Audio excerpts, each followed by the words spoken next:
everyone, Shannon here again from the Nomad Apothecary, coming with another herbal blurb. This week is all about dill. This is another herb you might already have in your kitchen that you can also use for many digestive issues.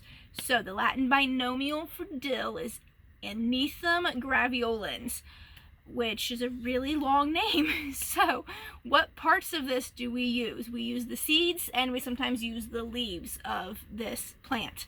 The active constituents that we are looking for are volatile oils, flavonoids, coumarins, nutrients. These are all things that are found in dill, and that's what reason we reach for it.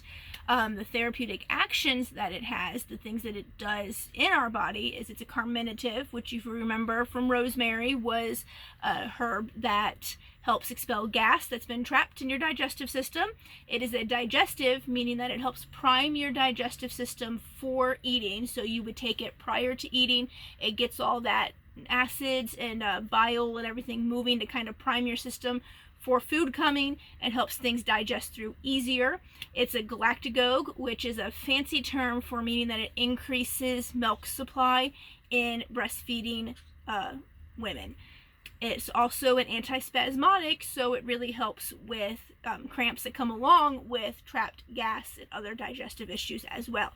So this herb, how do we use it? It is a very effective carminative for gas and spasms and colic in adults and children alike. Colic is another term just for like trapped gas that causes lots of crying. If you've ever had a baby with colic, you know it can be miserable for everybody involved. So this is actually one of the first herbs that a herbalist would reach for if you call them and say, oh my gosh, my child is screaming constantly. I think they have colic and I'm not getting any sleep. What should I do? Dill is one of the first things that would be recommended. If you are breastfeeding, you can take it yourself and it passes through the milk to the baby and will give them the benefits. If you are using formula or another way of feeding your baby, you can make up a little bit of an infusion and give them little drops, and it works wonderfully well for that. It is amazing, amazing, amazing for that kind of stuff. It also will increase the flow. If you are a breastfeeding mother and you are having issues with supply, you can try taking some dill as an infusion 2 to 3 times a day, and that will help boost your milk supply. It's also really good at soothing a dry cough, so it can help soothe and moisten that and make the dry spasmodic cough go away. So this is a cough that does not have any mucus associated with it. So when you're coughing, you're not coughing anything up out of your lungs. You're just like have this dry cough that you can't get rid of. Anybody who's had one of those knows it can be annoying as hell. And so this is a good herb to reach for to help soothe that and get rid of it. It can also have a similar effect for some people on the nervous system like German chamomile does, which helps calm the nervous system, helps calm your brain, and helps encourage sleep. So it's also a good one to give at night to children and adults alike who are having issues sleeping for whatever reason.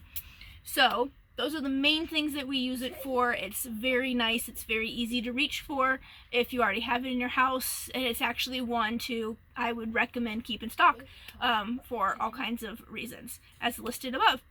So how do we take this?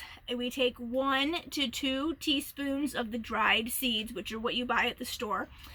You crush them up a little bit. I have a mortar and pestle, so I use that. You can use anything that you have that would help, kind of crush it up a little bit.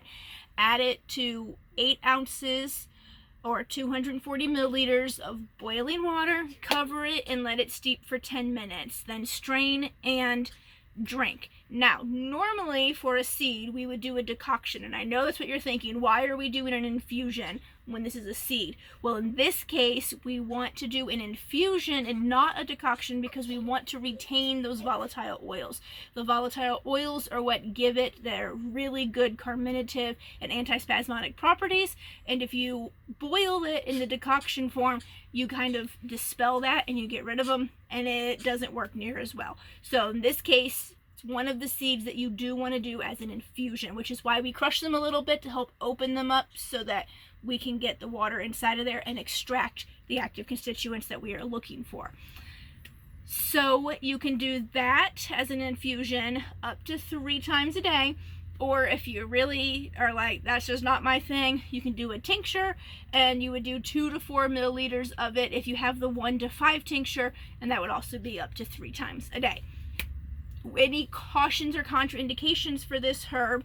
There is one, and some people it can have a phototoxic reaction, so which means that if you get it on your skin, or maybe you drink a lot of it and you go out in the sun, you can burn a lot easier than you might normally, or hey, maybe you've never burned in your life and suddenly you are, and that can be why. So just use caution with it.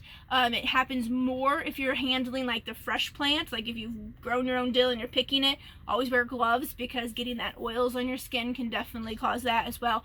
But just a small little caution to be aware of if you are using dill, especially if you're using it fresh.